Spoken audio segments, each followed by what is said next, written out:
Shalom saudara-saudara, bagaimana keadaan Bapak Ibu Saudara dan juga anak-anak? Semoga kita senantiasa sehat walafiat, karena Tuhan beserta dengan kita semua, dan juga kita menjaga kesehatan tubuh, jiwa, dan roh kita. Mari pada saat ini, dalam Minggu Paskah yang kedua ini, pada tanggal 19 April 2020, kita bersama-sama beribadah. Dan marilah kita awali, kita bangkit berdiri, kita nyanyikan bersama-sama nyanyian pujian dari Kidung Jemaat nomor 10, bait yang pertama.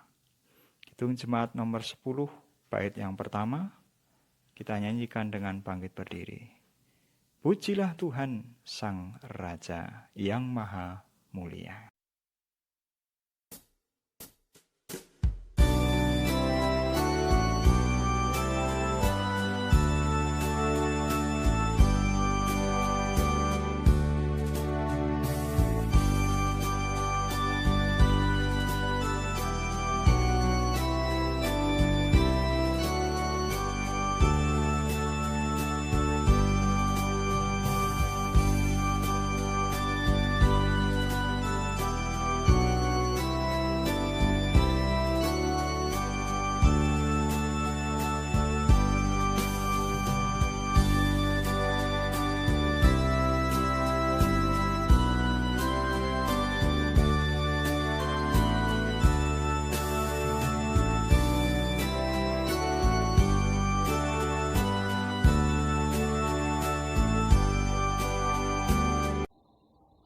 Jemaat yang dikasihi Tuhan Yesus Kristus, marilah ibadah Minggu Paskah yang kedua ini bersama-sama kita khususkan dengan pengakuan yang demikian.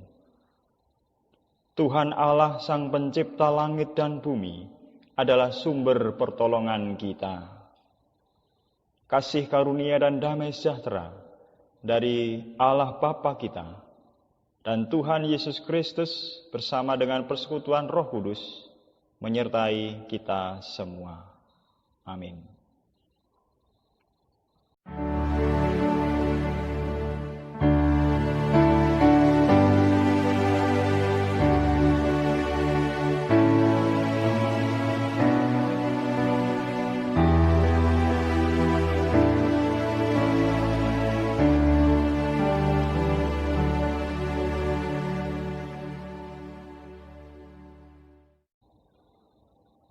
Marilah kita memuji nama Tuhan, disertai dengan rasa syukur atas berkat yang Tuhan berikan bagi keluarga kita hari ini.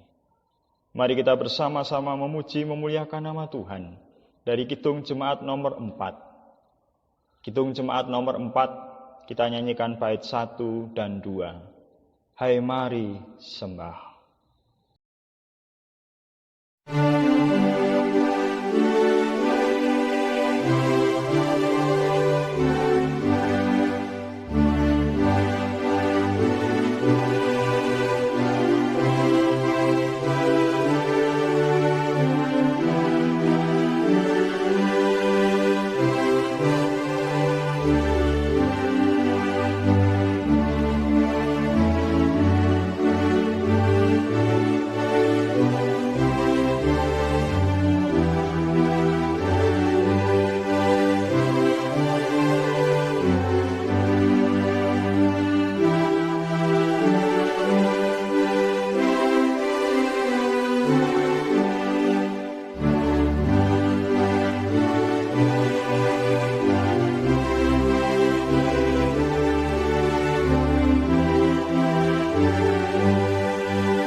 Jemaat yang dikasihi Tuhan Yesus Kristus, marilah kita bersama-sama berdoa.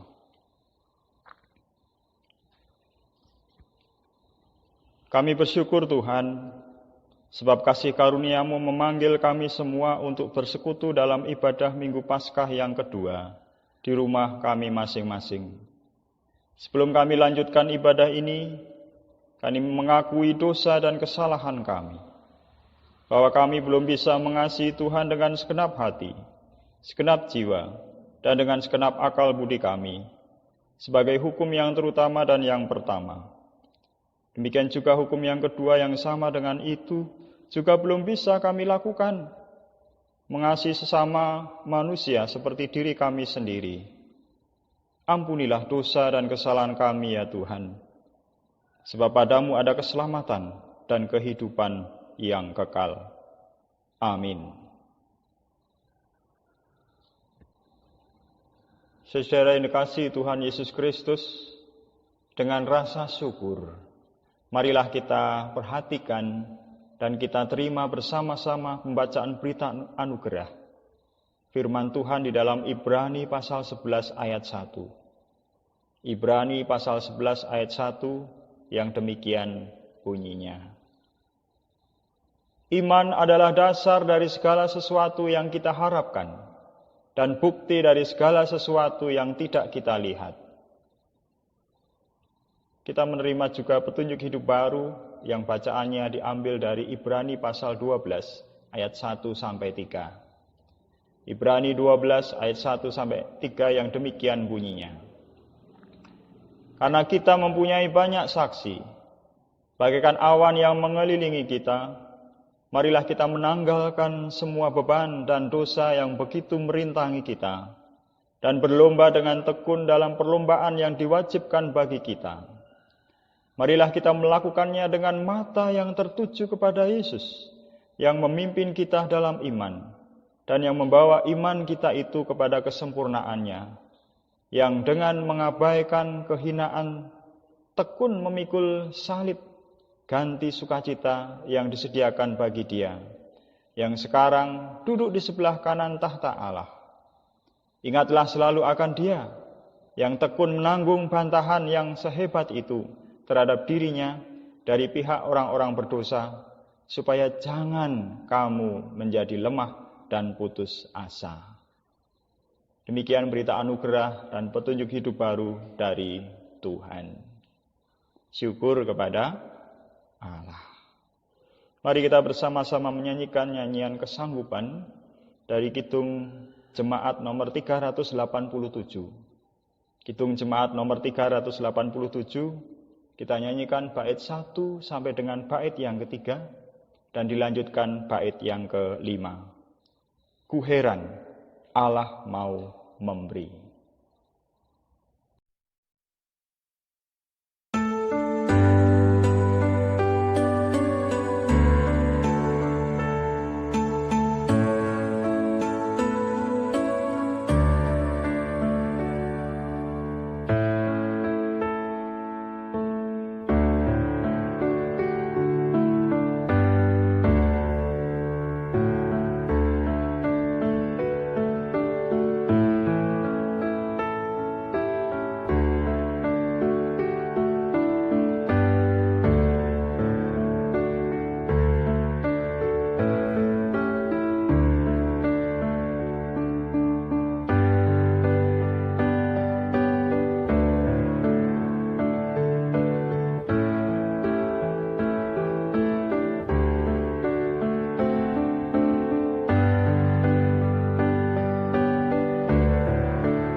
Mari kita bersama-sama berdoa dengan doa syafaat dan juga persiapan mendengarkan firman Tuhan.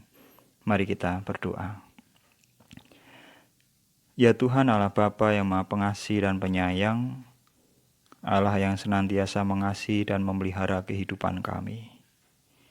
Di tengah kehidupan kami pada saat ini, pada saat di mana kami menghadapi pergumulan wabah yang melanda bangsa kami dan juga bangsa-bangsa di seluruh muka bumi ini. Kami berdoa ya Tuhan secara khusus untuk pemerintah bangsa kami dan juga bangsa-bangsa di seluruh muka bumi ini. Di dalam mereka mengantisipasi dan memantau pasien dan juga terhadap masyarakat yang terdampak pandemi COVID-19. Kami berdoa juga ya Tuhan untuk masyarakat agar semakin sadar akan bahaya COVID-19 sehingga mau disiplin serta mematuhi aturan-aturan dan anjuran pemerintah. Kami berdoa untuk kebutuhan alat-alat kesehatan dan juga bantuan bagi masyarakat lemah. Kami berdoa di dalam kami menjaga kesehatan keluarga dan juga bagi yang terpapar virus dapatlah kiranya disembuhkan. Para medis, Tuhan mampukan untuk dapat merawat pasien. Demikian juga Tuhan memberkati ekonomi keluarga kami dan juga keluarga-keluarga yang lain. Tanggungan semakin meningkat, tapi usaha tidak lancar. Berkati kami semua ya Tuhan agar tetap tenang sehingga dapat berpikir jernih untuk dapat menemukan solusi yang tepat. Kami berdoa juga ya Tuhan untuk perekonomian bangsa kami dan bangsa-bangsa di seluruh muka bumi ini. Berkatilah para pemimpin kami agar beroleh hikmat Tuhan. Kami percaya Tuhan, pandemik COVID-19 ini bukanlah hukuman Tuhan. Dapatlah kiranya ini merupakan teguran Tuhan atas perilaku hidup kami yang serakah. Hidup kami yang tidak sesuai dengan yang Tuhan kehendaki. Karena Allah penuh kasih, lindungilah kami dari bahaya ya Tuhan. Dan arahkanlah hidup kami hanya terarah kepada Tuhan. Dan kami sebagai gereja mampukanlah untuk dapat peduli terhadap yang terpapar virus dan juga peduli mereka yang membutuhkan bantuan makanan dan sebagainya.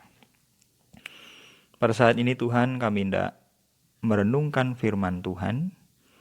Kami mohon pimpinan Roh Kudus menerangi hati kami dan memampukan kami untuk mengerti kehendak Tuhan dan melakukan di dalam hidup kami. Berbicaralah kepada kami semua ya Tuhan, sebab kami siap untuk mendengarkan. Di dalam nama Tuhan kami, Yesus Kristus. Amin.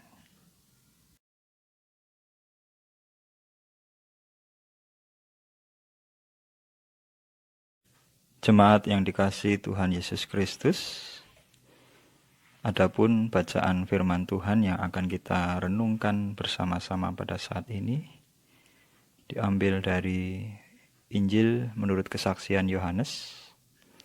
Yohanes pasal 20 ayat 29 sampai dengan 31. Yohanes pasal 20 ayat 29 sampai dengan 31. Yang demikian firman-Nya. Kata Yesus kepadanya, "Karena engkau telah melihat aku, maka engkau percaya. Berbahagialah mereka yang tidak melihat, namun percaya."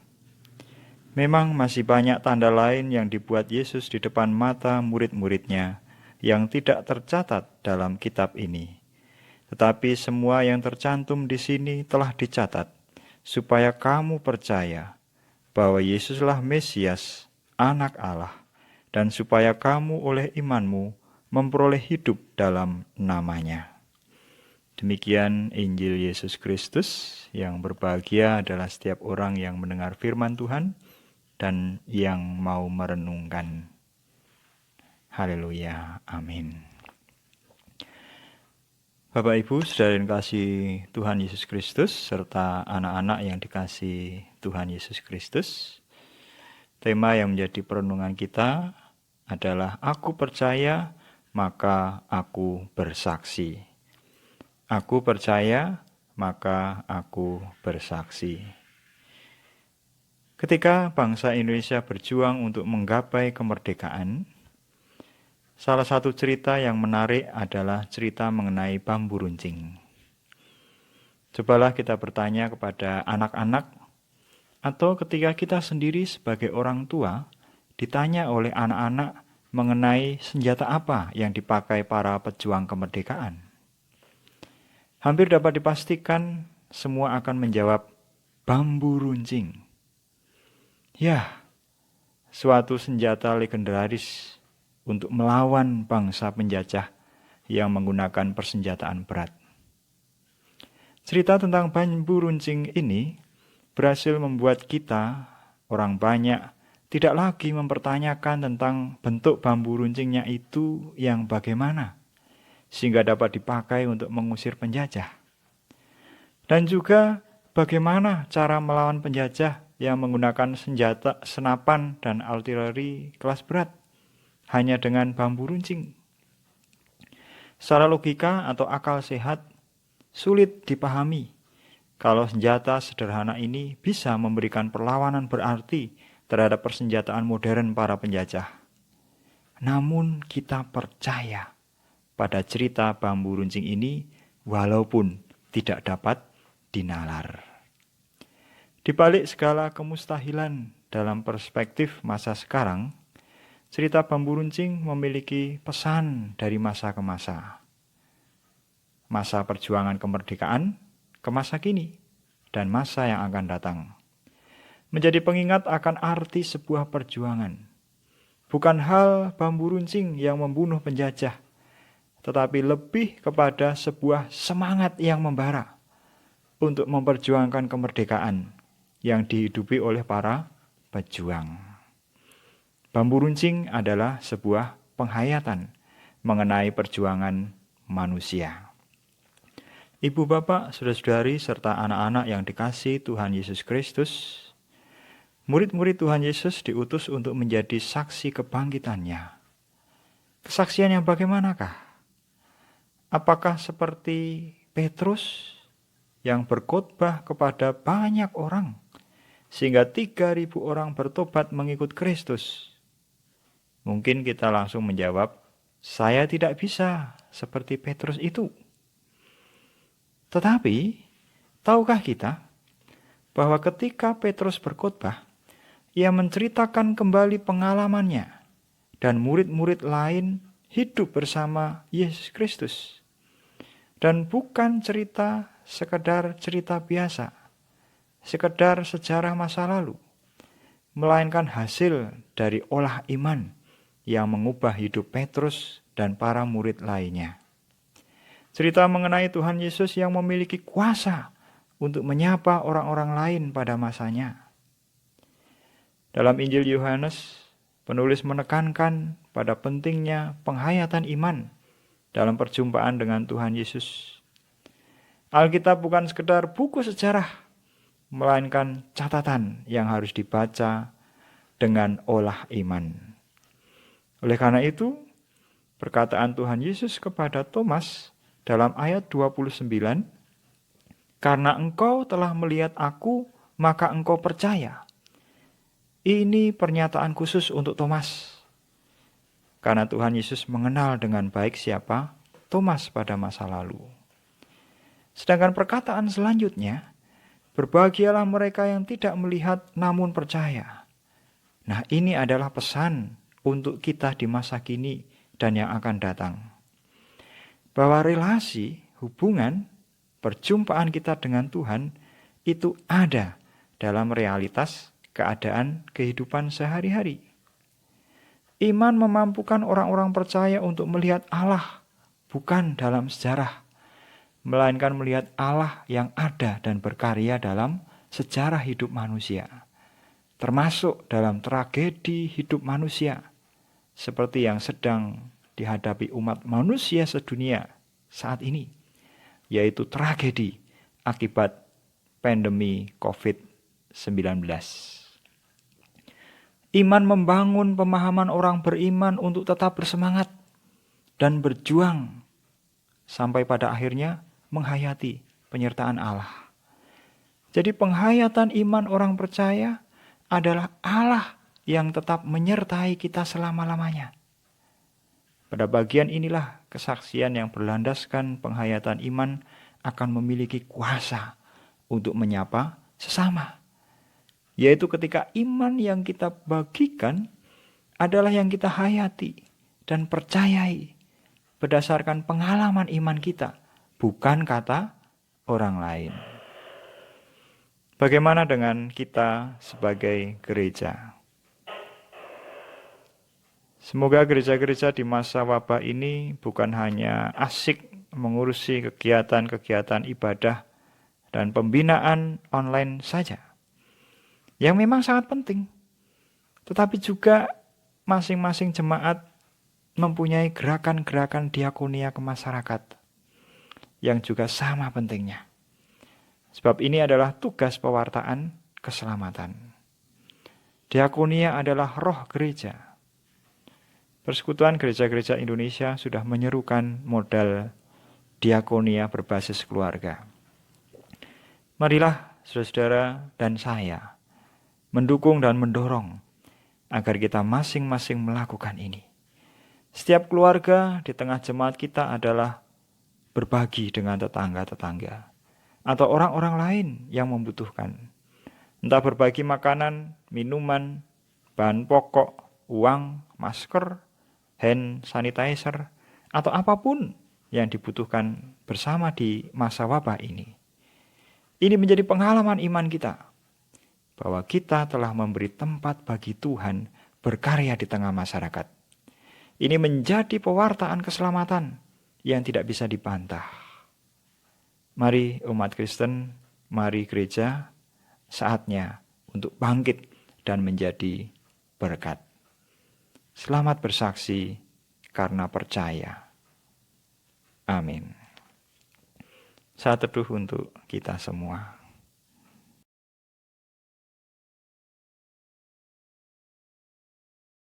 Jemaat yang dikasihi Tuhan Yesus Kristus, bersama dengan umat Tuhan di seluruh muka bumi dan di sepanjang abad, marilah kita ucapkan bersama-sama pengakuan iman rasuli yang demikian.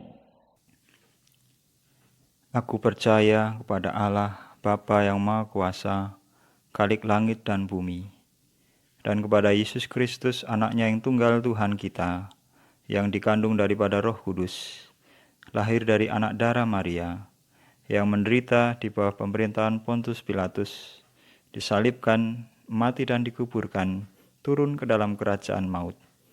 Pada hari yang ketiga, bangkit pula dari antara orang mati, naik ke surga, duduk di sebelah kanan Allah Bapa yang Maha Kuasa, dan akan datang dari sana untuk menghakimi orang yang hidup dan yang mati. Aku percaya kepada Roh Kudus, gereja yang kudus dan am, persekutuan orang kudus, pengampunan dosa, kebangkitan daging, dan hidup yang kekal. Jemaat yang dikasihi Tuhan, marilah kita mengumpulkan persembahan sebagai ungkapan rasa syukur kita kepada Tuhan. Adapun nats firman Tuhan yang menjadi penuntun persembahan kita diambil dari Mazmur 96. Mazmur 96 ayat 8 sampai dengan yang ke-9 yang demikian firman-Nya. Berilah kepada Tuhan kemuliaan namanya, bawalah persembahan dan masuklah ke pelataran-Nya. Sujudlah menyembah kepada Tuhan dengan berhiaskan kekudusan. Gemetarlah di hadapan-Nya, hai segenap bumi. Demikian firman Tuhan. Mari kita mengumpulkan persembahan dengan iringi pujian dari nyanyian Kidung Jemaat 439. Kidung Jemaat 439 kita nyanyikan bait 1, dilanjutkan bait yang ketiga dan bait yang keempat. Bila topan keras melanda hidupmu.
Mari persembahan ini kita haturkan kepada Tuhan di dalam doa dan nanti diakhiri dengan doa Bapa kami bersama-sama.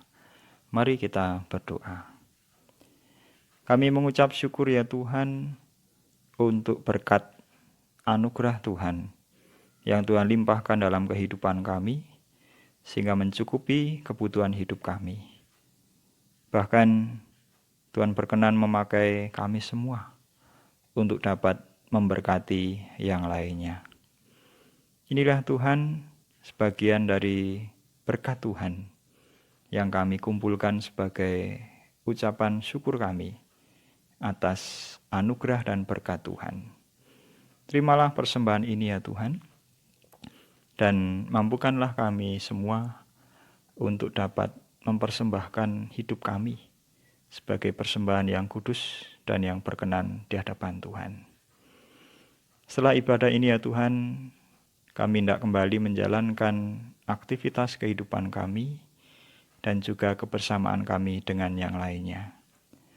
Sekalipun kami harus berjaga jarak dengan orang lain, namun demikian kami percaya bahwa ada hal-hal yang harus kami lakukan sebagai wujud kesaksian iman kami. Berkati kami semua ya Tuhan, lindungi kami dan mampukan kami untuk melakukan kehendak Tuhan. Inilah seruan doa, syukur dan pengharapan kami, yang semuanya itu kami naikkan di dalam nama Tuhan kami Yesus Kristus yang sudah mengajarkan kami doa Bapa kami. Bapa kami yang di surga, dikuduskanlah namamu. Datanglah kerajaanmu, jadilah kehendak-mu di bumi seperti di surga. Berikanlah kami pada hari ini makanan kami yang secukupnya. Dan ampunilah kami akan kesalahan kami, seperti kami juga mengampuni orang yang bersalah kepada kami. Dan janganlah membawa kami ke dalam pencobaan, tetapi lepaskanlah kami daripada yang jahat. Karena Engkaulah yang mempunyai kerajaan dan kuasa dan kemuliaan sampai selama-lamanya. Amin. Kita akhiri ibadah saat ini dengan penuh rasa syukur kepada Tuhan. Dan kini turunlah berkat atas hidup kita sekalian. Kasih karunia Tuhan Yesus Kristus dan kasih Allah Bapa serta persekutuan Roh Kudus memberkati dan melindungi kehidupan kita semua. Amin.